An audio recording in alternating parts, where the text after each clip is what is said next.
দুটি কথা আমি বলবো, তার জীবনের উপরে ভালো করে বুঝবেন। সাদাল আসআদাল জুলুমি,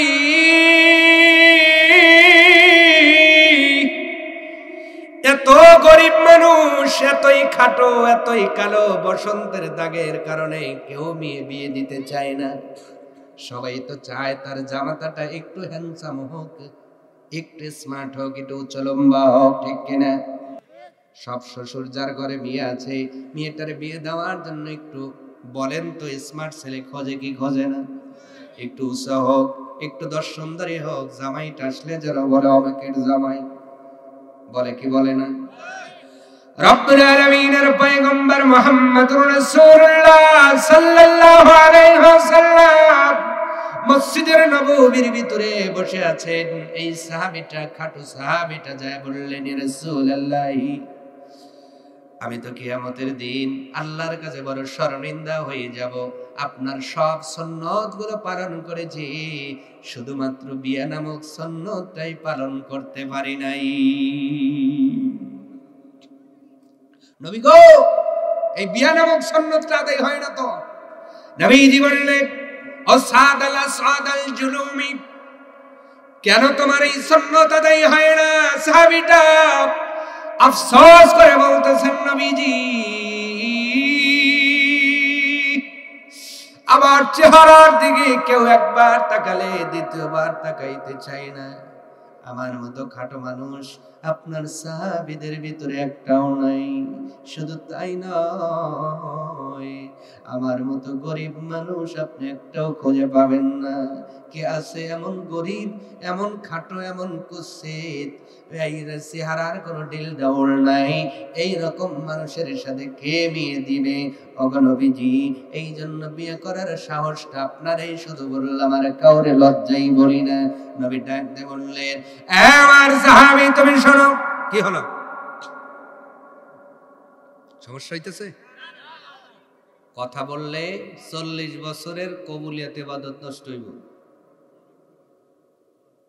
যদি কষ্ট হয় আমারে বলবেন, আমি মোনাজাত দেব।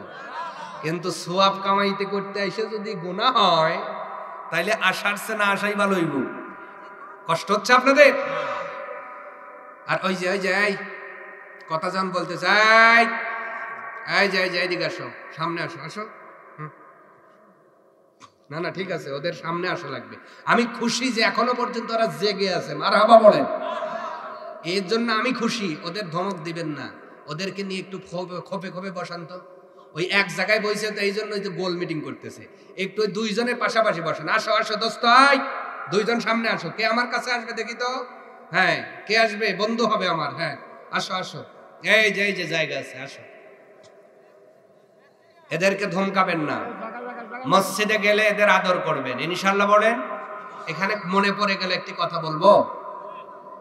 নবীজি বলছেন, তোমরা নামাজ আদায় করবে, অথচ যদি তোমাদের নামাজের কাতারের পিছনে ছোট্ট ছোট্ট ছেলে মেয়ে, ছোট্ট ছোট্ট পোলাপানেরা সরগোল না করে, আমি নবী আমার ভয় হয় পরবর্তী প্রজন্ম যেন না বেনামাজি হয়ে যাবে। এই জন্য ওরা মসজিদে গেলে অনেক হাজি বা মোল্লা মুসল্লি হোক অথবা মুরব্বি, কই বলে কিনা? বলবেন না, আদর করে কাছে নেবেন। আপনারা দুইজন দাঁড়িয়েছেন, মাঝখানে ওরে নিয়ে দাঁড়াবেন। আপনারটাই দাঁড়ান লাগবে, বিষয়টা এমন নয়। আর একজন ছেলেরে আপনি পাশে নিয়ে দাঁড়ালেন, উপকার কি হবে, লাভ কি হবে বলছি, শোনেন। আপনার হাতে তো গুনার অভাব নাই, আর মাসুম, ওর হাতে কোনো গুনাই নাই। মোনাজাতের সময় যদি আপনার হাতের সাথে হাত মিলে একবার আমিন বলে, ওর আমিনের কারণে আল্লাহ আপনার মোনাজাত কবুল করে নেবে। অথচ ওরা যখন এখানে আসে, আমরা তাদের তাড়ায় দেই, মসজিদ থেকে বের করে দেই। ওরা 2 দিন পরে যায় কোথায়? ওই চাষতলে টিভি দেখে। একজন খাই গেদা বিস্কুট খাও, ও কয় মসজিদের সেইটাই ভালো। মসজিদে গেলে দম খায়, আর হেনে আসলে টিভিও দেখা যায়, আবার বিস্কুটও খাওয়া যায়। তাহলে এই ছেলেটা যে আপনার ধমকের কারণে মসজিদ থেকে টিভির হলে গেল, হিসাবের কাঠগড়ায় দাঁড়াতে। এই জন্য ছোট্ট ছোট্টদের নিয়ে আমরা এখানে আসবো, তাদের আদব শিখাবো, তাদের বুঝাবো, বাবা এটা জালসা, এটা মাহফিল, এখানে কথা বলতে হয় না, ঠিক কিনা? সোনারা হাত দেখাও তো। হ্যাঁ, কথা বলবে। আর কে কথা বলবে? আমি। কে বলবে বলো? আর শুনবে কারা? তোমরা। আর কি কথা বলা যাবে? এটা আমাদের কোরআনের মাহফিলের আদব, ঠিক আছে শোনা? হ্যাঁ, হাত নামাও। এখন জ্যাকেটের মধ্যে প্যাকেট হও, আর এই কি বলে চাদর নিয়ে কদর বাড়াও, কিন্তু কথা বলা যাবে না। আমি যখন বলবো তখন বলবে, ঠিক আছে? বলো তো আল্লাহু আকবার। এবার জোরে বলো আল্লাহু আকবার। দেখছেন কণ্ঠের মধ্যে মাধুর্যতা আছে। আল্লাহ ওদের কবুল করুন, আল্লাহ ওদের কোরআনওয়ালা বানান, আল্লাহ ওদের সুন্নাহমুখী বানান, আল্লাহ ওদের নামাজওয়ালা বানান। মা বাবার কলকলিজা ঠান্ডা করতে পারে এমন সন্তান হিসেবে আল্লাহ ওদের গড়ে তুলুন। সকলেই বলুন আমিন। সম্মানিত ভাইয়েরা, বলতেছিলাম সাদাল আসাদাল জুলুমি ডাকতে বলছেন, ওগো নবীজি আপনার সেই সুন্নাত আদায় করব কেমন করে যে একবার তাকায়, জীবনেও তাকায় না। মেয়ে দূরের কথা, মেয়ের বাপই তো তাকায় না। আল্লাহর নবী বললেন, আমার সাহাবী তুমি শোনো, তোমার সম্পদ নাই, চেহারা নাই, তবে ঈমান নামক একটা দৌলত আছে রে আমার সাহাবী শোনো। তুমি ঈমানের কারণে মালিকের কাছে এতই গ্রহণীয় হয়ে গেছো, তুমি হলো আসহাবুল ইয়ামিন।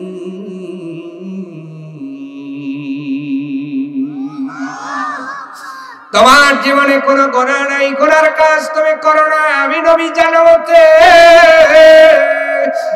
আমার সাহাবী, বিয়ে যেহেতু করবা, তোমার বিয়ের গটকালি কেউ করবে না, আমি রাহমাতুল লিল আলামিন নিজেই তোমার বিয়ের গটকালি করব। আওয়াজ তুলে বলা যায় না সুবহানাল্লাহ? নবীজি ডাকতে বললেন, আমার সাহাবী শোনো, মদিনার মধ্যে বড় লোক 10 জনের মধ্যে একজন বড় লোক, তার নাম হলো ইবনে ওহাব। নাম কি? ইবনে ওহাব কিছুদিন পূর্বে পরিবার সহ কলেমা পড়ে মুসলমান হয়েছে। ইবনে ওহাব যেমন সম্পদের দিকে বড় লোক, তার ঘরের মধ্যে একটা কন্যা সন্তান আছে, একটাই মেয়ে, কিন্তু ওই মদিনার মধ্যে 10টা মেয়ের একটা মিয়া। আওয়াজ তুলে বলা যায় না সুবহানাল্লাহ? 10 জন যদি সিরিয়াল সুন্দরে করা যায়, ইবনে ওহাবের মেয়েটা তার মধ্যে একটা। আরো আসতে ওইগুলো কি আমাদের সকিনা জরিনের মতো, যেগুলো আটা সুন্দরী, এই মতো? নবীর ভাষায় যেই মেয়েটা সুন্দর, ওর চেয়ে সুন্দর আর হতে পারে না, ঠিক কিনা বলুন? নবী যে বলছেন, আমার খাটো সাহাবী তুমি শোনো, ও আমার সাহাবী সাদাল আসাদ আল জুলুমি, আমি নবীজি ওই মেয়েটার সঙ্গে তোমার গটকালি করে দিলাম। আমার কথাটা ইবনে ওহাবের বাড়িতে যায় বলবা, আমি নবী তোমার সাথে ওই মেয়ের বিয়ে ঠিক করে দিলাম। ইবনে ওহাবের কথা শুই না খাটো সাহাবী কয়, হুজুর করবেন, গটকালি ঠিকই ছিল, তাই বলে কি একবারে মস্করার মতোই হয়ে গেল না বিষয়টা? কোথায় আমি আর কোথায় ওহাব জোহরি? না বাবা, ওহাব জোহরি তো নবীজির নানা। ইবনে ওহাব নাম কি? কথাটা আপনারা বোঝেন তো? জিলেবির মতো পেঁচায়া বুঝলে কিন্তু আবার ওয়াজ পেঁচে যাবে। ভালো করে সোজা যায়, আমার কথা বোঝা যায়? আমার ভাইয়েরা, নবীজি ডাকতে বললেন, আমার সাহাবী তুমি শোনো, তোমার কোনো চিন্তা নাই, আমার কথাটা গিয়ে বলবা, আমি নবীজি তোমার সাথে মেয়েটার গটকারি করেছি। যাও যাও, নবীর কথা মানার দরকার আছে না নাই? আছে না নাই? সাদাল আসাদাল জুলুমি আর দেরি করলেন না, রাস্তা দিয়ে যায়, ইবনে ওহাবের বাড়িতে যাবে, কিন্তু 2 কদম ফেলে 1 কদম বেটায়। চিন্তা হইল যায় কম মারি কি দেয় না, কি বলবে আল্লাহই জানে, কারণ সব জিনিসের তো একটা মেলা লাগবে। ওর কথা, আমার সাহাবীর কথা, যেমন তেমন একটা বিয়ে হইলেই হয়। বিয়ে করব, আপনার সুন্নাত আদায় হবে, সুবহানাল্লাহ। কারণ আমার যে কি ডিল আমি তো জানি। আর আপনি এমন একটা বাড়িতে পাঠাইতেছেন, স্যার বাবা সবচেয়ে বড় লোকের 10 জনের একজন, মেয়েটাও 10 জনের একজন, সুবহানাল্লাহ। কেমনে যাই? নবী বলছে, না আমি বলছি যাও, তোমার বিয়ের শখ, আমি সবচেয়ে শ্রেষ্ঠ সুন্দরী মেয়ের সাথে তোমার বিয়ে দিব। নবীজির কথা মানে সাহাবীটা আর দেরি করলেন না, উনি চলে গেলেন। কিন্তু পথ অতিক্রম করতেছেন খুব ধীরভাবে। যাব কি যাব না, কি বলবো কিভাবে বলবো, নানাবিধ টেনশন তার মাথার মধ্যে ঘোরপাক খাচ্ছে। উনি চিন্তায় বিভোর হয়ে রাস্তা হাঁটেন। দীর্ঘ সময় পরে যখন বাড়ির গেটে চলে গেছেন, নক করেছেন, সালাম দিয়েছেন, আসসালাতু ওয়াসসালামু আলাইকা ইয়া আহলাল বাইত। বাড়িওয়ালার উপর আল্লাহর শান্তি বর্ষিত হয়ে যাক। মুসলমান দাবি করি কিন্তু সালাম নাই, এমন মানুষ আছে না নাই? মুসলমান দাবি করি খাওয়ার পূর্বে বিসমিল্লাহ নাই, এমন মুসলমানও আছে না নাই? স্পষ্ট হাদিসের কথা বলে যাচ্ছে রে মুসলমানেরা, যেই মুসলমান খাওয়ার পূর্বে বিসমিল্লাহ বলে না, তার সঙ্গে তার চির শত্রু শয়তান খেতে বসে। আওয়াজ তুলে বলা যায় না নাউজুবিল্লাহ। এবার আপনার সাথে শয়তান খাক, এইটা যদি চান আপনি বিসমিল্লাহ বলার দরকার নাই। আর যদি মনে করেন না না আমার কষ্টের টাকার বাজার, শয়তানকে খাওয়াইব না, তাহলে বিসমিল্লাহ বলার দরকার আছে না নাই? এই তো মুসলমান, খাওয়ার পরে বিসমিল্লাহ নাই, খাওয়ার পরে আলহামদুলিল্লাহ নাই, মুসলমান দাবি করি সালাম নাই, মুসলমান নাই, ঠিক কিনা? এই তো আমরা নামে মুসলমান হয়ে বসে আছি, কিন্তু আমলের দিকে মুসলমান হতে পারলাম না। নবীর খাটো সাহাবী ইবনে ওহাবের দরজায় সামনে যায় যখন নক করেছেন, দরজা খুলে দেওয়া হলো। নবীর সাহাবীকে দেখে কুল্লু মুসলিমুন ইখা, প্রত্যেকটা মুসলমান ভাই ভাই, ঠিক কিনা কোন? প্রাথমিক দেখায় অপরিচিত মানুষ, কি বলবেন? প্রাথমিক দেখায় কি বলবেন? জোরে বলে না। আবার যেন বাসায় যা বাপে কয়ালিয়েন না, তাহলে কিন্তু সমস্যা। যে হুজুর কইছে ভাই ভাই, এখন সব জায়গায় হবে। প্রথম যদি দেখেন একটা মানুষকে কি বলবে? ভাই। মেয়েরা বলবে বোন, অথবা অনেক সময় দেখবেন পরিচয় নিতে নিতে নিতে নিতে উনি আবার আঙ্কেল হয়ে যায়, হয় না? অনেক অনুষ্ঠানে গিয়ে হয় কি হয় না? এমন হয়। কিন্তু প্রাথমিক একটা ডাক ইসলাম আমারে শিখিয়েছে, ভাই। কি বলবো? ভাই বল। উনি ভাই বলে সম্বোধন করলে, আমার ভাই তুমি এসেছো নবীর কাছ থেকে? বলে হ্যাঁ। নবী তো পাঠাইছে, মনে মনে কইতেছ। কয় ঘরে এসো। কয় ঘরে যে চিন্তায় আসি, ঘরে যাবো কেমনে? হেনে কয় যে দৌড় দিবের পারলি বাসি। না না ভাই, যা সব পরে শুনবা, আসো। তুমি আমার মেহমান, আমি হলাম মেজবান। প্রত্যেকটা নবীর বড় সুন্নাত ছিল মেহমানদারি করানো। মুমিন যারা মেহমানদারি করাবে তারা, আর যারা মুমিন নাম ধরে বসে আছে এরাই মেহমান দেখলে মুখের মধ্যে আমাবাস্যার চাঁদ ওঠে। আছে না নাই? মনে রেখে দিয়ে আর একটা হাদিস মনে পড়ে গেল, বলবো নাকি? আল্লাহ পাক খুশি হলে তিনটা জিনিস দেয়। এক নাম্বার, আল্লাহ খুশি হলে কন্যা সন্তান দেবে। 2 নাম্বার, খুশি হলে আপনাকে মেহমান পাঠাবে। 3 নাম্বার, খুশি হলে বৃষ্টি দেবে। অথচ বাংলার মানুষগুলা এই 3টা জিনিস দেখেই বেশি অখুশি হয়, ঠিক কিনা বলেন? মেহমান এবং মেজবান বাড়িতে আসো, বলে না কথা আছে। কথা পরে শুনবা, আসো তো। যায়া এমন একটা ঘরে বসাইছে, খালি ঘুরে ঘুরে দেখতেছে। কি দেখতেছে? গরিব মানুষ তো, যে ঢুকছে সে কি, যে বাড়িওয়ালা চুনি বড় লোক, কিন্তু গরিব মানুষ হঠাৎ করে যদি ঢাকা কোনো আপনার ভালো ফ্ল্যাটে যায়, ঘুরে ঘুরে দেখে না? ভালোই তো, ভালোই তো। উনি বসছে, ঘুরে ঘুরে দেখে। আর বলবো কি বলবো না, বলবো কি বলবো না, এই বাড়ির সামাই আমি মানা যায়? উনি নিজেই মানতে পারতেছেন না। ওনাকে কিছু নাস্তা দেওয়া হলো, সুন্নাত আদায় করা হলো। ওনার সাধ্য অনুযায়ী নাস্তা দেওয়ার পরে ইবনে ওহাব বড় সুন্দর করে কাছে বসে ডাক দিলেন, তুমি কেন এসেছো? কি যেন বলবে বলো। আর বলে না। কি বলবা বলো। আপনি যদি অভয় দেন বলবো অভয় দিলাম, তাও বলে না। কেমন যেন শুধু মুসরা মুসরি করে।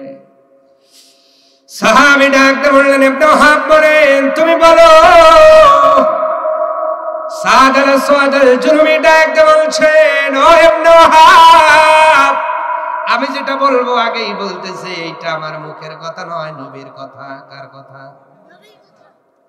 যেই বলছে নবীর কথা, ইবনে ওহাব ডাকতে বলে, আর দেরি করবা না, তাড়াতাড়ি শোনাও না আমার নবী আমার জন্য কি কথা বলে পাঠিয়েছেন। এবার একটু অভয় পায়া সাদ আল আসাদ আল জুলুমি ডাকতে বলছেন, ভাইরে আমার দিনী ভাই, আপনি শোনেন, আমি খাটো মানুষ, আমি কুৎসিত মানুষ, আমি গরিব মানুষ, আমি বড় নগণ্য মানুষ। আমি বিয়ে করতে চেয়েছি, নবীর কাছে এই প্রস্তাব পেশ করার পরে আমার নবী আপনার বাড়িতে পাঠিয়ে দিয়েছেন। নবীর ইচ্ছা হলো আপনার মেয়েটাকে যেন আমার সঙ্গে বিয়ে দিয়ে দেন। এটা আমার কথা নয়, কথা বলেছেন মুহাম্মদুর রাসূলুল্লাহ।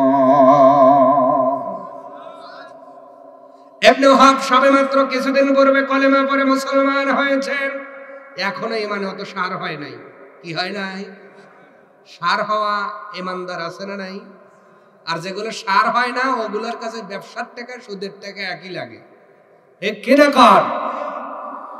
সার হয় নাই, ডাকতে বলছে সাদ আল আসাদ আল জুলুমি, আমি অভয় দিয়েছি জন্যই এমন কথা বলা যাবে। দেখো তো তোমার বিবেকে এই কথাটা টেকে কিনা, কোথায় তুমি আর কোথায় আমি। সাদ আল আসাদ আল জুলুমি বলছেন, আপনার কথা আমার কথাই একই কথা, কিন্তু নবী বলে পাঠিয়েছেন, এই কথা বলছেন। এবার ইবনে ওয়াহাব একটু রাগান্বিত হলেন, বিরক্ত হলেন। এবার নবীর খাটো সাহাবী যখন উঠে চলে যাচ্ছেন, ভিতর দিক থেকে একটা মেয়ে কণ্ঠে ডাক দিয়েছেন, ওগো মেহমান, আপনি আমার বাবার বাড়ি থেকে বাহির হবেন না, একটু বসেন, আমি আমার বাবার সাথে 2 মিনিট কথা বলতে চাই। খাটো সাহাবীটা বসে গেলেন। ইবনে ওয়াহাব ঘরের ভিতরে চলে গেলেন। সুন্দরী সুরুষি ডাগর চোখা নয়নবীরা মদিনার 10 জন সুন্দরীর একজন মেয়েটা ডাক দিয়ে বলছেন তার বাবাকে, বাবা আপনি কারে ফেরত দেন। আপনি কি জানেন উনি নিজের ইচ্ছায় আসেন নাই, ওনাকে যিনি পাঠিয়েছেন উনি হলো দোজাহানের বাদশা মুহাম্মদুর রাসূলুল্লাহ সাল্লাল্লাহু আলাইহি ওয়াসাল্লাম। মেয়েটা ডাক বলছেন, বাবা গো, এমন একটা মানুষের দরবার থেকে বিয়ের প্রস্তাব এসেছে, ওগো বাবা আবার থেকে কেন অনুমতি নিলেন না? আমার এবার ইবনে ওয়াহাব ডাক দিয়ে বললেন, মারে আমার কাছেই তো পছন্দ হয় না। মেয়েটা ডাক দিয়ে বলে, বাবা গো, আপনি শুধু ওই ছেলেটার বাহ্যিক দিকটাই দেখলেন, ভিতরটা দেখলেন না। আমি আপনার কন্যা দেখতে পাই, আল্লাহ তার দুনিয়ায় জান্নাতি খাজানা ঢেলে দিয়েছে। ও বাবা, এই মদিনায় অনেক বড় লোক আছে যারা কলেমা পড়ে নাই, এখনো মুশরিক, কিন্তু এই সাদ আল আসাদ আল জুলুমি নবীজির হাতে কলেমা পড়ে মুসলমান শুধু হন নাই, কলেমা পড়ার পরে একটা গুনার কাজ উনি করেন নাই। নবীজি যাকে আসহাবুল ইয়ামিন বলেন, যাকে ডানপন্থী বলেন, আল্লাহর ভাষায় যারা ডানপন্থী, সেই গুণাগুণগুলো তার ভিতরে আছে। বাবা, আমি দুনিয়ার বড় লোক স্বামী চাই না, আমি আপনার মেয়ে আখিরাতের বড় লোক স্বামী চাই। যারা বলেন নাই পকেট থেকে বাই করে জোরে কোন সুবহানাল্লাহ। মিয়ার বাপরা এবার একটু অখুশি হবেন, অখুশি হইলে কিছু করার নাই, একটু ওয়াজ করব। যারা মিয়ার বাপ অখুশি হইবেন হয়তো, হ্যাঁ? মেয়েটা একটা সুন্দরী, খালি স্মার্ট খুঁজতেছে। স্মার্ট কি কইলো, যেটা ক্লিন। একজন কইছে যে না, একটা হুজুর ছেলে আছে কিন্তু ভালো, ভাই দিবেন? কয় না, দেওয়া যায়, একটা জামাই হইব, আব্বা আব্বা কইব আর পাঠার মতো লড়ব, হইব না, ক্লিন ক্লিন, কি লাগবো? এরকম চিন্তার বাবা আছে না নাই? বলে আছে না নাই? এই চিন্তার কারণেই তো ছেলেরা এখন সেভ করে, কারণ জানে মিয়ার বাপ, মিয়ার বাপ আগে অখুশি হয়। ভুল বললাম নাকি? মিয়ার মাকে ডেকে বলতেছে একজন, ও আমার বোন, যেই ছেলেটা স্মার্ট বলে মেয়েটার বিয়ে ঠিক করেছো, ছেলেটা বড় স্মার্ট, ঠিক আছে, কিন্তু আমি নিজের চোখে দেখলাম ছেলেটা দাঁড়ায় পেশাব করে। মেয়ের মা কইতে জোড়া না করে, বয়সের দোষ, আমার গেদি গেলি ঠিক হয়ে যাইব, তার মানে যা করেন তা করেন, আমাদের সমাজের চিন্তা হলো আগে দর্শনদারি তারপরে গুণ বিচারি। ছেলেটা কত বড় উঁচু, ছেলেটা দেখতে কেমন, ছেলেটার বাবার কত সম্পদ আছে, একটা বড় খোঁজ নেই না ছেলেটা 5 ওয়াক্ত নামাজ পড়ে কিনা। এই জন্যই বিয়ার 3 মাস পরে এমন শাটারিং দেয়, বাপের বাড়ি এসে কয় ও বাবা ভাত খাবো না, তো রুটি খা। তাও খাবো না কেন, খালি মারিবই তো, কারণ ওর ভিতরে কোরআন হাদিসের কোনো জ্ঞান। কোরআন বলছে হুন্না লিবাসুল লাকুম আনতুম লিবাসুল লাহুন্না, স্ত্রী তোমাদের পোশাক, তোমরাও তাদের পোশাক। যে আলেমগুলো এই আয়াত জানে ও কোনোদিন স্ত্রীকে মারবে নাকি? মারলেও কি গরু মারবে? মারলেও কোরআন হাদিস জেনেই মানবে। আপনার সম্মান নষ্ট করবে না। এই জন্য আপনার জীবনের দামি সম্পদ যেই হাতে তুলে দিবেন, আগে খোঁজ নিয়ে দেখবেন ছেলেটা নামাজ আলা কিনা। হুজুর হলেই যে ভালো, বিষয়টা কিন্তু এমনও না। আবার প্যান্ট শার্ট পরলেই যে খারাপ, বিষয়টা এমনও। অনেক সায়েন্সে পড়ুয়া ছাত্র কিন্তু আল্লাহর ওলি হয়ে যায়, সুবহানাল্লাহ বলে। কিন্তু দেখবেন ছেলেটার মধ্যে ঈমান আর আমল আছে কিনা। মেয়েটা ডাক বলছে ও বাবা, দুনিয়ার দিকে সে গরিব হতে পারে, আখিরাতে আল্লাহ তারে গরিব বানাবেন না, আল্লাহ তারে এমন একটা জান্নাত দিবেন। নবী বলেছেন দুনিয়ার 10 দুনিয়া কমপক্ষে সমান হবে। বাবা আমি এই দুনিয়া চাই না, আমি আখিরাত চাই। বলেন সুবহানাল্লাহ। মিয়া যদি রাজি হয়, বাপের কথা আছে, কথা বলে না। ভিতর থেকে বাড়ায় এসে দাঁড়ায় আছে। সাদ আল জুলমি ডাক দিয়ে বলছে কিছু কন্যা যে যাবো না থাকবো? কয় যাবা কি থাকবা, কাম তো ঘটে গেছে, নবীকে যা বলো বিয়ে যেন ঠিক করে, আমার মেয়ে রাজি। সুবহানাল্লাহ, একটু জোরে কর, আরো জোরে। বিয়ে ঠিক করবে কেমন করে দেখেন, আজকে আপনার জীবনের সাথে মিলিয়ে যাবেন।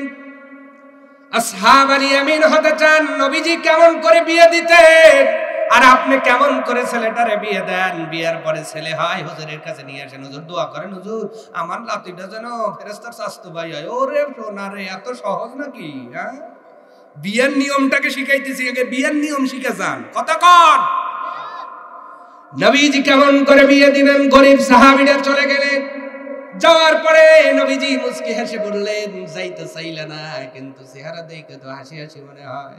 সুবহানাল্লাহ। নবীজি বলতেছে যাইতে চাইলে না, কিন্তু তোমার অ্যাসোসিয়েট তো ভালো। হ্যাঁ, কয় হুজুর জি রাজি হইছে। কয় রাজি তো হইছে, বেকাদাটা করছে কি? কয় দেল মোহর। কি মোহর? কি মোহর? জোরে জোরে। এনে বিয়ে করছেন কারা? হাত দেখান, লিল্লাহে তাকবীর। টানটান টানটান। আমিও করছি। বিয়ে করছেন না? এখন যদি আত্মলা ইমান থাকবে, দেল মোহর ধার্য করার পরে এখনো শোধ হয় নাই, এখন যদি বলে হাত দেখান, মান থাকবো কি? মান কচু হয়ে যাব।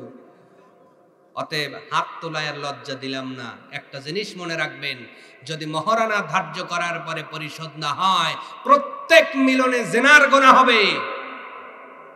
নাউজুবিল্লাহ, শোয়ার আগে বললেও চলবে, এখন পকেটে রাখেন, পরে পরে বলবো। আপনার প্রশ্ন সময় দেওয়া হবে ইনশাআল্লাহ, মনে রাখেন আমার ভাইয়েরা। তাহলে দেল মোহর দেওয়াটা বিয়ার মধ্যে পড়ে। নবীজি বলছেন, দেখেন নবী বিয়ে শিখাচ্ছেন, আমার খাটো ছাবি বাবা তো রাজি হলো, মেয়েটা তোর আনবা, কি দিবা বলো? কি ভালো করে বোঝেন, নবী কি শিখাচ্ছেন? কি দিবা বলো। আর আমরা বিয়ে ঠিক করি, কি দিবেন বলে। কথা কয় না? তাহলে কি উল্টো হইছে না সিধে হইছে? বিয়ের সময় উল্টো বিয়ে পড়াবেন, আর সন্তান হওয়ার পর দোয়া নিবেন, আর হুজুর দোয়া করে দিবি জানি মন্ত্র।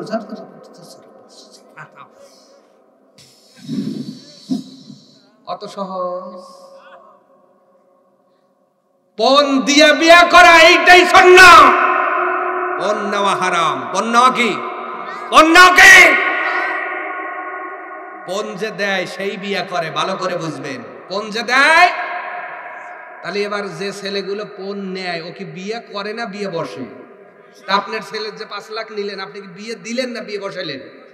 বিয়ে বসার জন্যই তো বর কথা শোনে। শর্টে বলছি, আকেল ম্যান কে লিয়ে সারাই কাফি হে। আপনারা জ্ঞানী মানুষ বুঝবেন যে বিয়ে করে তার কথাই শুনতে হয়। আপনার ছেলের বিয়ে দেন নাই, বিয়ে বসাইছেন, এই জন্যই কয়েকদিন পরে বউ আর কথা শোনে না, ওই বউর কথা শোনে। কথা কন না কেন? অতএব ছেলে যদি কথা শোনাতে চান, বিয়ে আগে করান, পণ দিয়ে বিয়ে করান। যেগুলো মেয়ের বাপ এখন যে খুশি হইতেছে, মানে কোলে লিভার পারলে ভালো হয়। কথা কন না কা? আর সাওয়ালের আব্বা গুলো যে অখুশি হইতেছে, কয় যে কেবলই করতেছি, হুজুর করলো কি রে? সাওয়াল বিয়ে পাস করছে, যেই এমএ পাস করবি করছে, ফ্রিজ যাবি, টিভি যাবি, কোথাও কয় না। আছে না, আছে না? এই তো আপনার বিয়ে, এই তো আপনার বিয়া। বিয়াই যদি সঠিক না হয়, ছেলে মানুষ হওয়ার সম্ভাবনা আছে, আছে, আছে। নবীজি বার বলছেন, আমার সাহাবী তুমি শোনো, কি দিয়ে বিয়ে করবা? আমি নবীজি যেহেতু ইবনে ওহাব হলো বড়লোক মানুষ, তার একটা মান রাখা লাগবে। যেমন তেমন দিন মোহর দিলে উনি রাগ করবেন, আর এটা সমাজে টিকবে না। আমার গরিব সাহাবী তুমি শোনো, আমি নবী তোমার আর ওই সুন্দরী কন্যার বিয়ার দেলমোহর 400 দিরহাম ধার্য করে দিলাম। আর জোরে 500 দিরহাম, স্বর্ণের টাকা 400। এবার গরিব সাহাবী বলে, হুজুর এই তো কামটা খাইলেন, বললাম আমি অত সুন্দর মেয়ে বিয়ে করব না, আপনিই দিলেন প্রস্তাব। আমি জীবনেও কোনোদিন 400 দিরহাম একসাথে নিজের চোখেই দেখি নাই, আমি পাবো কোথায়? নবীজি ডাকতে বললেন, আমার সাহাবী শোনো, ব্যবস্থা না করে আমি ঠিক করি নাই। আমার সাহাবী শোনো, আমার ওসমানের কাছে চলে যাও, আল্লাহ তারে বড় লোক করেছেন। ওসমান গনি ধনাঢ্য, ওসমান যারে বলে ডাকা হয়। আমার ওসমানের কাছে আর একজন সাহাবীর কাছে 200 করে দিরহাম বলবা, আমি নবী দিতে বলেছি। এই 400 দিরহাম তোমার বিয়ার দেলমোহর ধার্য করা হলো। খাটো সাহাবী চলে গেলেন। নবীর কথা শোনার পরে 200 তো দিছে, আরো এক্সট্রা কিছু দিছে, জোরে কোন সুবহানাল্লাহ। এইভাবে পোটলা দুইটা বানাইছে, একটা একটু বড়, একটা একটু ছোট। বড় পোটলাটা দিয়ে বলতেছে ওসমান, এইটা হলো নবী বলছে 200, এইটা নবীর কথায়।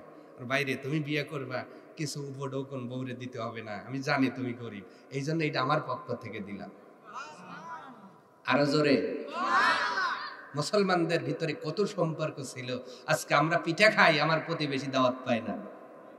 কথা বলেন আমার ভাইয়েরা। দুইজন সাহাবী উসমান সহ একজন একই কায়দায় উপহার দিলেন। 200 দিলেন, বাড়ায়া দিলেন। বৃদ্ধ টাকা যে হলো বর্ধিত টাকা, বাড়তি টাকাটা যে উনি পেলেন 400 দিরহাম বিবির দেলমোহর ধার্য করার জন্য রেখে দিলেন। আর যে বাড়তি টাকা দুইজন দিয়েছেন, ওই টাকাগুলো নিয়ে বাজারে যাচ্ছেন স্ত্রীর জন্য বাসর ঘরের উপঢৌকন কেনার জন্য। এদিকে যুদ্ধের দামামা বেজে গেছে। সুবহানাল্লাহ। কিসের দামামা? ইশতারা মিনাল মুমিনিন, আল্লাহ পাক বলছেন নিশ্চয়ই আমি মুমিনের কাছ থেকে কিনে নিয়েছি আনফুসাহুম ওয়া আমওয়ালাহুম, তাদের জান এবং মাল, বিআন্না লাহুমুল জান্নাহ, জান্নাতের বিনিময়ে। সুবহানাল্লাহ। কেনা জিনিস কেমনে ব্যয় হয়, সাহাবীরা কেমনে ব্যয় করে দেখেন, ভালো করে বুঝবেন আমার ভাইয়েরা। যখন উনি বাজারে চলে যাচ্ছেন, নবীজি যুদ্ধের প্রস্তুতি নিয়ে চলে গেলেন, আর বললেন আমার সাদ আলা সাদ আল জুলুমিকে বলবা না, কারণ আজকেই তার বিয়ে হয়েছে, বিয়ের পরে সে একটা বাসর ঘরে যাবে, তার জন্য আমি নবীকে আমি তাকে চাপ দিব না, সে থাক, তাকে ছাড়াই চলো যুদ্ধের ময়দানে চলে যাব। নবীজি বললেন না, কিন্তু মদিনার বাজারে কে যেন বলে বলে যায়, ও মুসলমান জাননি, আল্লাহর জমিনে আল্লাহর দ্বীন প্রতিষ্ঠার জন্য জিহাদের ডাক এসেছে। স্ত্রী বিয়ে করার স্ত্রী রেখে এসেছেন উপঢৌকন কেনার জন্য, ওই টাকা দিয়া আর বিবির জন্য কিছুই কেনেন নাই। একটা তরবারি কিনলেন, আর একটা ঢাল কিনলেন, ঘোড়া কিনলেন, 3টা জিনিস ওই টাকা দিয়ে ক্রয় করে ঘোড়ার মধ্যে উঠে গেলেন। তরবারি নিয়ে রওনা হলেন যুদ্ধের প্রান্তরে। যুদ্ধের ময়দানে নামার পূর্বে নিজের মুখটা কালো কাপড় দিয়ে বেঁধে নিলেন, যেন নবী দেখতে না পায়। কারণ নবী তো চাইবে না আমি যুদ্ধ করে, কিন্তু আমি সাদাল আসাদাল জুরমি চাই, শাহাদাতের মৃত্যু। জোরে কান সুবহানাল্লাহ। শাহাদাতের জীবন সারা চাই না কিছু আর, সুখের জীবন ফুলে ভরা সাজানো সংসার, সুখের জীবন ফুলে ভরা সাজানো সংসার ছেড়ে দিতে হবে জানি এখনি কি ভুবন, হাজার দেনা পানায় ভরা আশার স্বপন, ছেড়ে দিতে হবে জানি এখনি কি ভুবন, হাজার দেনা পানায় ভরা আশার স্বপন, চিরজীবনের সুখের জন্যে, চিরজীবনের সুখের জন্যে কর তোমার চারিধার, সুখের জীবন ফুলে ভরা সাজানো সংসার। যত সুখে এখানে থাকো আখেরের তুলনায় কিছু নয়, যত কষ্টই এখানে করো আখেরের তুলনায় কিছু নয়, যত সুখেই এখানে থাকো আখেরের তুলনায় কিছু নয়, যত কষ্টই এখানে করো আখেরের তুলনায় কিছু নয়।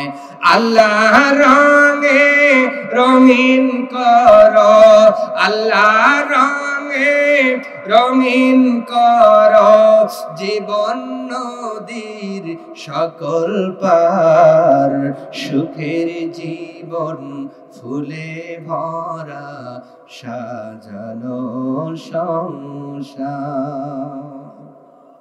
আসতে বলবেন না, জোরে বলুন সুবহানাল্লাহ। শহীদ হয়ে গেলে তার জীবনটা আল্লাহ ফুলে সাজিয়ে দিবেন। আল্লাহু আকবার। আল্লাহ তো কোরআনে বলেই দিয়েছেন, ও বান্দা বান্দি, যারা আমার রাস্তায় শহীদ হয়ে যাবে তাদের মৃত্যু বলিও না, বাল আহইয়াউ, তারা জীবিত থাকে। তোমরা এটা বুঝতে পারো না। এবার সাদাল আসওয়াদাল জুমহে স্ত্রীর জন্য গিফট কেনার টাকা দিয়া ঘোড়া কিনলেন, তরবারি কিনলেন, ঢাল কিনলেন, এইগুলো নিয়ে যুদ্ধের ময়দানে নাবার বরমে উনি ওনার মুখটা কালো কাপড় দিয়ে ঢেকে ফেললেন। প্রাণ যুদ্ধ করতেছেন, করতে করতে শত্রুপক্ষের একটি বল্লমের আঘাত তার ঘোড়ার পায়ের উপরে লাগার কারণে ঘোড়াটা জমিনে পড়ে গেল। অসুস্থ হয়ে যাওয়ার কারণে আপনার ঘোড়াটা ইনজুর্ড হয়ে যাওয়ার কারণে আর ওই ঘোড়াটা দাঁড়াতে পারলেন না। এবার উনি নিজে নেবেই যেন শত্রুপক্ষের সাথে জিহাদ করার শুরু করলেন। এক পর্যায়ে একটি আঘাত তার মুখে এসে লাগলো। মুখে লাগার সাথে সাথে কাপড়টাও চলে গেল, এখানে কেটে গেল, রক্ত ফিলকি দিয়ে বের হচ্ছে। নবীজির চেহারা সাদাল জুমাহির দিকে ঘুরে গেলেন। নবী দেখতে পাইলেন। কে দেখে ফেলেছেন? রাহমাতাল লিল আলামিন দেখার পরে ডাক দেওয়াছেন, আমার সাহাবী, মদিনার 10টা মিয়ার মধ্যে 8টা মিয়া এত সুন্দরী যুবতী নয়না ভিরান, যেই মেয়েরকে বিয়ে করার জন্য কোটিপতি ছেলেরা পাগল ছিল, সেই মেয়ের সঙ্গে আমি ঘটকারি করে বিয়েটা দিয়ে দিলাম। তুমি টোকন দিবা, সে টাকাটাও তোমার ভাইয়েরা তোমারে দিল। তুমি বাজারে গেলা, যুদ্ধে আসলাম, তোমারে আসতে বলি নাই, আসলা কেন? আমি নবী বুঝেছি দুনিয়ার এই সুখ তুমি চাও না রে, তুমি চাও জান্নাতি সুখ। ইল্লা আসহাবাল ইয়ামিন,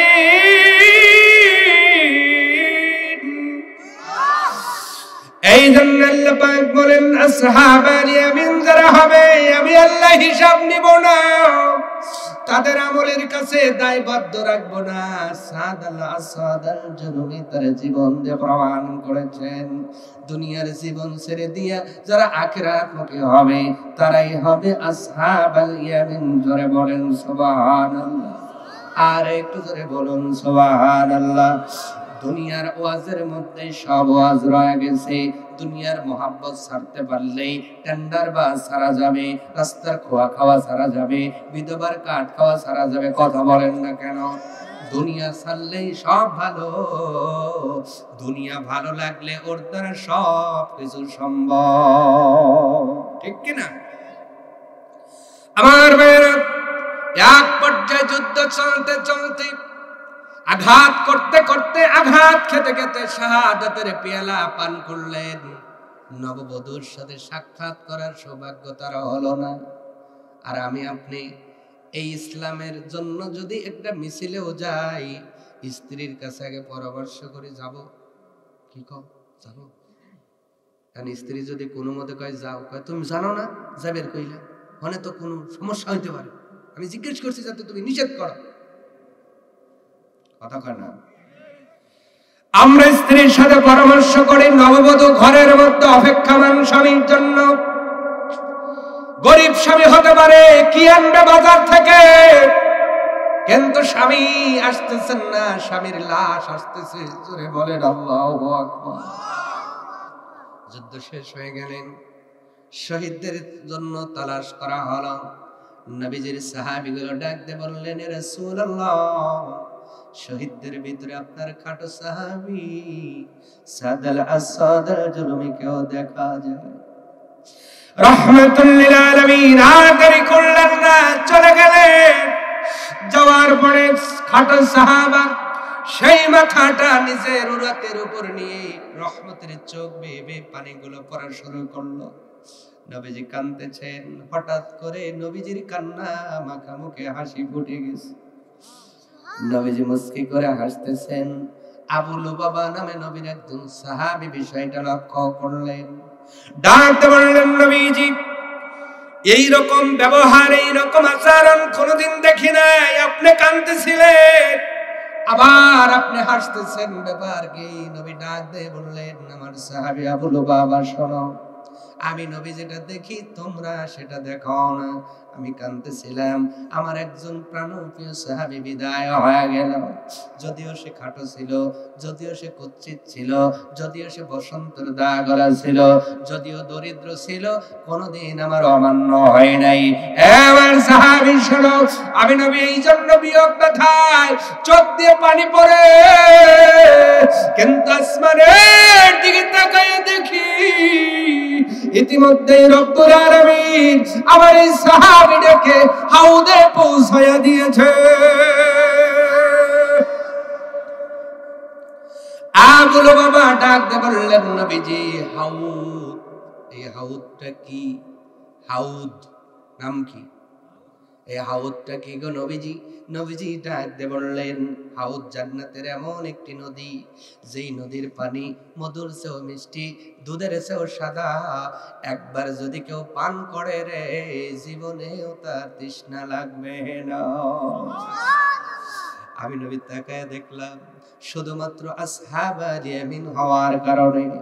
ইন্নাল্লাহা আশতারা মিনাল মুমিনিন, মুমিনদের কাছ থেকে যে আল্লাহ আনফুসাহুম ওয়া আমওয়ালাহুম, এই যে আল্লাহ কিনে নিয়েছেন, বিআন্না লাহুমুল জান্নাহ, জান্নাতের বিনিময়ে সোনরে সাহাবীরা, আমি নবী নবুয়তের চোখ দিয়ে দেখি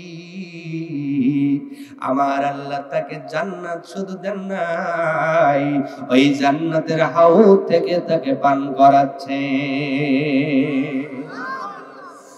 আমার এই সাহাবীর শরীরটা আর ধোয়ানোর দরকার নেই, শহীদদের ধোয়ানো হয় না, রক্ত মাখা অবস্থায় কবর দেওয়া হয়। একজন সাহাবী জিজ্ঞাসা করলেন, ইয়া রাসূলুল্লাহ, সব মর্তাদেরকে গোসল দেওয়ানো হয়, শহীদদের কেন গোসল দেওয়া হয় না? নবীজি বললেন, কিয়ামতের দিন শহীদগুলা রক্ত মাখা শরীর নিয়ে আল্লাহর দরবারে উঠে যাবে। ফেরেশতাগুলো বলবে, মালিক, হাজার হাজার কোটি কোটি মানুষের ভিতরে তোমার কিছু বান্দার শরীরে জখম রক্ত দেখা যায়।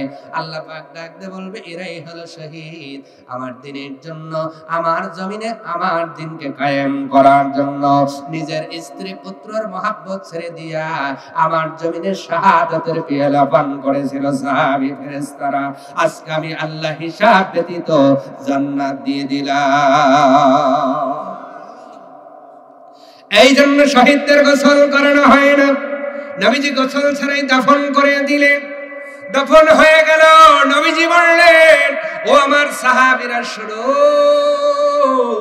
আমার সাদাল আসাদাল জুলমির স্ত্রী তার জন্য অপেক্ষামান, স্বামী তো নাই, তবে এই ঘোড়াটা, অসুস্থ ঘোড়াটাকে একটু সুস্থ বানাও, তরবারি আর ঢালটা তার কাছে নিয়ে যাবা, যায় বলবা আমার আসাদাল জুলমি দুনিয়ায় নাই, এইটাই তার উত্তর সূরি। জোরে বলেন সুবহানাল্লাহ।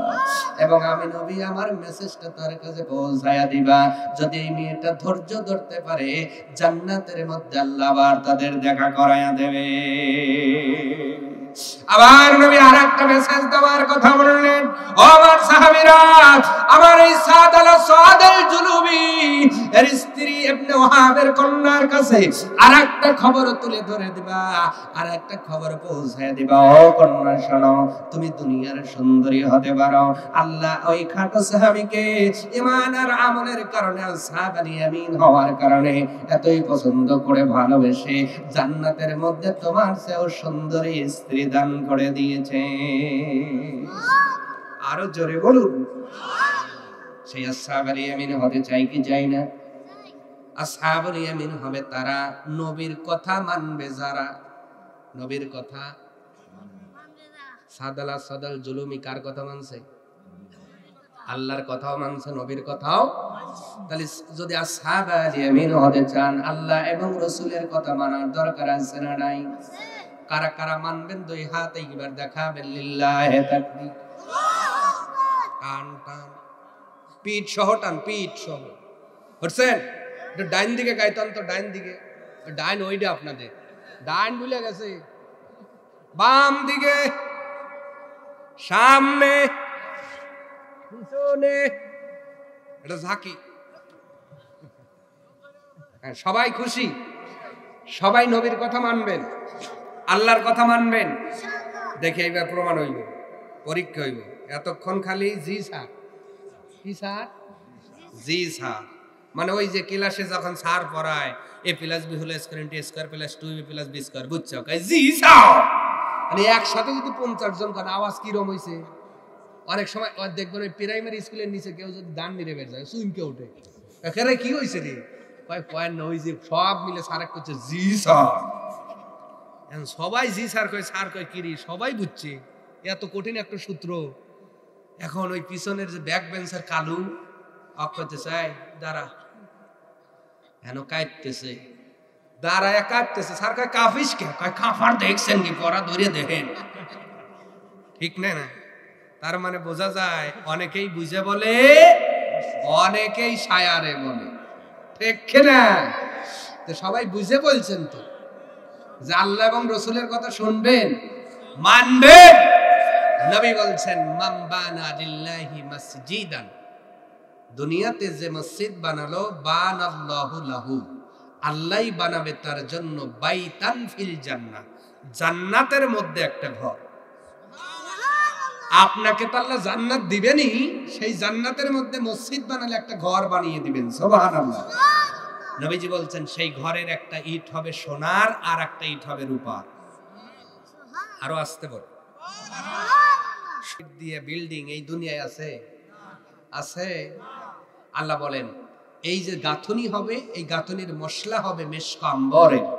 বলুন সুবহান। তাহলে মসজিদটা বানানোর দরকার আছে না নাই?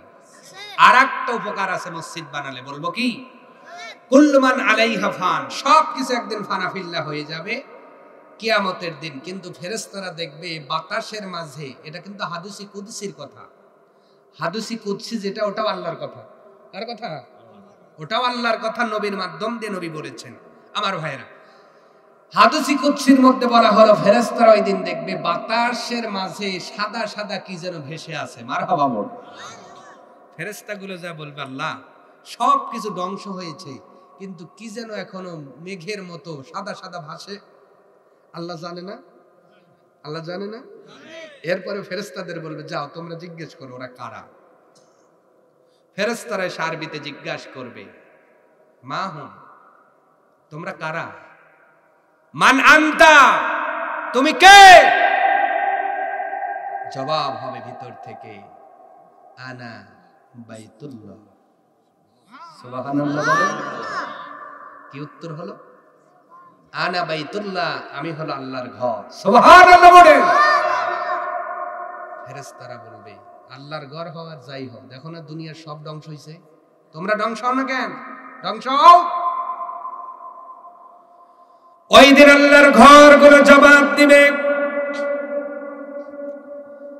ও ফেরেশতারা আল্লাহর কাছে একটা প্রস্তাব তুলে ধরো, আমরাও ধ্বংস হব। ধ্বংস হতে আমাদের কোনো বিরোধিতা নাই, হরতাল নাই, কিন্তু হরতাল দিয়েছে এই জন্য যারা দুনিয়াতে আমাদের বানিয়েছে, আমাদের আবাদ করেছে, আমাদের পরিষ্কার করেছে, আমাকে যত্ন করেছে, আমার জন্য হৃদয়ের মধ্যে যাদের কষ্ট লেগেছে, এই মানুষগুলোকে যত সময় আমাদের ভিতরে না দেওয়া হবে, পুলসিরাত পার করে যত সময় জান্নাতে না ঢুকাবো, তত সময় আমরা ধ্বংস হব না। হরতাল কিতাল আল্লাহর ইচ্ছাই হইতেছে। কার ইচ্ছায়? আল্লাহ পাক ওই দিন মসজিদ যাদের অন্তর মসজিদের সাথে লাগে, মসজিদের কষ্টে যারা কষ্ট পায়, মসজিদের ব্যথায় যারা ব্যথিত হয়, পাঁচ ওয়াক্ত নামাজ যারা আদায় করে, যারা মসজিদওয়ালা হয়, মসজিদমুখী হয়, মসজিদের যত্ন নেয়, এই মানুষগুলোকে আল্লাহ পাক ওই দিন ওই মসজিদের মধ্যে ঢুকাবে। মসজিদ বিদ্যুৎ গতিতে পুলসিরাত পার করে আল্লাহর